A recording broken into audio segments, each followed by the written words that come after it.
ನಮ ಶ್ರೀ ವರ್ಧಮಾನಾಯ ನಿರ್ಧೂತ ಕಲಿಲಾತ್ಮನೆ ಸಾಲೋಕಾನಾಂ ತ್ರಿಲೋಕಾನಾಂ ಯದ್ವಿದ್ಯಾ ದರ್ಪಣಾಯತೆ. ಜಗತ್ತಿನ ಸಕಲ ಜೀವರಾಶಿಗಳ ಹಿತವನ್ನು ಬಯಸುವ ಧರ್ಮ ಜೈನ ಧರ್ಮ. ಅಹಿಂಸಾ ಪರಮೋ ಧರ್ಮ ಎಂದು ಜಗತ್ತಿಗೆ ಸಾರಿದ ಧರ್ಮ ಜೈನ ಧರ್ಮ.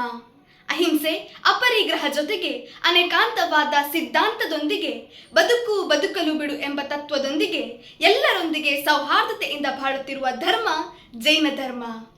ಜೈನ ಧರ್ಮದ ಈ ತತ್ವ ಸಿದ್ಧಾಂತಗಳನ್ನ ಮತ್ತೊಮ್ಮೆ ಬಲವಾಗಿ ಪ್ರತಿಪಾದಿಸಿದವರು ಭಗವಾನ್ ಮಹಾವೀರರು. ಆತ್ಮೀಯರೇ, ಭಗವಾನ್ ಮಹಾವೀರರ ಸಂದೇಶಗಳು ಸರ್ವ ಕಾಲಕ್ಕೂ ಸರ್ವ ಧರ್ಮದವರಿಗೂ ಸರ್ವ ಜೀವರಾಶಿಗಳಿಗೂ ಪ್ರಸ್ತುತವಾಗಿದೆ. ಪುರೂರವನೆಂಬ ಬೇಡ ಕಾಡಿನಲ್ಲಿ ತನ್ನ ಪತ್ನಿಯೊಂದಿಗೆ ಬೇಟೆಯಾಡುವ ಸಂದರ್ಭದಲ್ಲಿ ಪ್ರಾಣಿ ಎಂದು ತಿಳಿದು ಬಾಣ ಹೂಡಲು ಸಿದ್ಧನಾದಾಗ ಸೂಕ್ಷ್ಮಮತಿಯಾದ ಪತ್ನಿಯು ತಡೆದು ನೋಡಿದಾಗ ಅದು ಸಾಗರಸೇನ ಮುನಿ ಮಹಾರಾಜರು ಆಗಿದ್ದರು. ಅವರ ಉಪದೇಶವನ್ನ ಕೇಳಿ ಪುರೂರವನೆಂಬ ಬೇಡ ಅಹಿಂಸಾ ವ್ರತ ಧಾರಣೆ ಮಾಡಿ ಮುಂದಿನ ಭವದಲ್ಲಿ ಭರತ ಚಕ್ರವರ್ತಿಯ ಮಗ ಪ್ರಥಮ ತೀರ್ಥಂಕರ ಆದೀಶ್ವರ ಸ್ವಾಮಿಯ ಮೊಮ್ಮಗ ಮರೀಚಿಯಾಗಿ ಹುಟ್ಟುತ್ತಾನೆ. ಆದೀಶ್ವರ ಸ್ವಾಮಿ ಮುಂದೊಂದು ದಿನ ನೀನು ತೀರ್ಥಂಕರನಾಗುತ್ತೀಯಾ ಎಂದು ಮರೀಚಿಯಲ್ಲಿ ಹೇಳಿದಾಗ ಮರೀಚಿಯಲ್ಲಿ ಮಾನಕಷಾಯ ಉಂಟಾಗುತ್ತದೆ. 92 ಭವಗಳ ನಂತರ ಸಿದ್ಧಾರ್ಥ ಮತ್ತು ತ್ರಿಶಲಾದೇವಿಯಲ್ಲಿ ಜನಿಸಿ ಮಹಾವೀರನಾಗಿ ವರ್ತಮಾನ ಕಾಲದ 24ನೇ ತೀರ್ಥಂಕನಾಗುತ್ತಾನೆ. ಬಂಧುಗಳೇ, ಸತ್ವೇಷು ಮೈತ್ರೀಂ ಗುಣೇಶು ಪ್ರಮೋದಾಂ ಕ್ಲಿಷ್ಟೇಷು ಜೀವೇಷು ಕೃಪಾಪರತ್ವಂ ಮಾಧ್ಯಸ್ಥ ಭಾವಂ ವಿಪರೀತ ವೃತ್ತೋ ಸದಾ ಮಮಾತ್ಮ ವಿದದಾತು ದೇವ.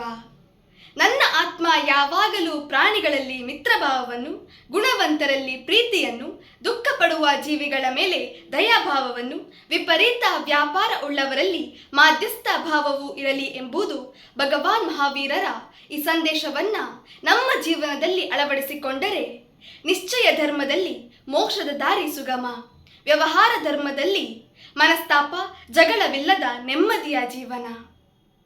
ಆತ್ಮೀಯರೇ, ನನ್ನ ಧರ್ಮ ಹೇಳುವುದು 100ಕ್ಕೆ 100 ಸತ್ಯ, ಇತರ ಧರ್ಮಗಳು ಹೇಳುವುದು ಸರಿ ಇರಬಹುದು ಎಂದು ಒಪ್ಪಿಕೊಳ್ಳುವುದೇ ಅನೇಕಾಂತವಾದ.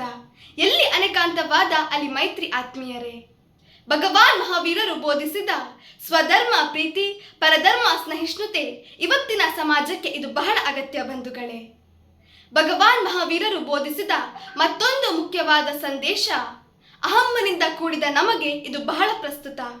ಅದೇನೆಂದರೆ, ತನ್ನನ್ನು ತಾನು ಗೆದ್ದರೆ ನಿಜವಾದ ವೀರತೆ, ಮೋಹ ರಾಗ ದ್ವೇಷಗಳನ್ನು ಗೆದ್ದರೆ ತನ್ನನ್ನು ತಾನು ಗೆದ್ದಂತೆ ಆಗುವುದು. ಹಾಗಾಗಿ ಬಂಧುಗಳೇ, ಒಂದು ಸಾರಿ ತನ್ನನ್ನು ತಾನು ಗೆದ್ದರೆ, ತನ್ನನ್ನು ತಾನು ತಿಳಿದರೆ ಸಂತೋಷವಾಗಿರುತ್ತೇವೆ.